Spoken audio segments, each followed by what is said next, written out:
সংরক্ষণের জন্য বাংলাদেশ পুলিশ 2015 সালে চালু করে criminal data management system.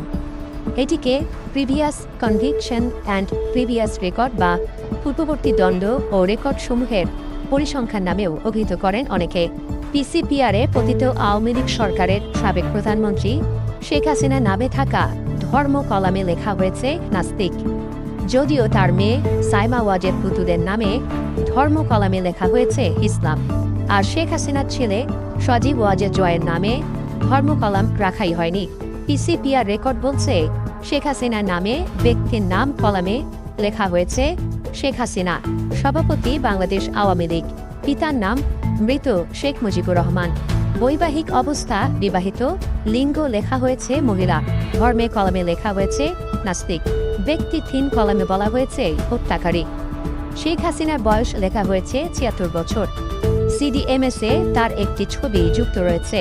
Police কর্মকর্তারা জানান, ফৌজদারি মামলা সংক্রান্ত তথ্য ব্যবস্থাপনায় পুলিশের কেন্দ্রীয় সফটওয়্যার বা সিডিএমএস অপরাধীর সব তথ্য সংরক্ষিত থাকে। এটি খুবই গুরুত্বপূর্ণ। ৫ আগস্ট পরবর্তী সময়ে ঢাকা মহানগরী সহ দেশে বিভিন্ন থানায় মামলায় ছাত্র জনতার আন্দোলনে হত্যাকারী, হত্যার চেষ্টা, হত্যার নির্দেশদাতা হিসেবে আসামি করা হয়েছে শেখ হাসিনাকে।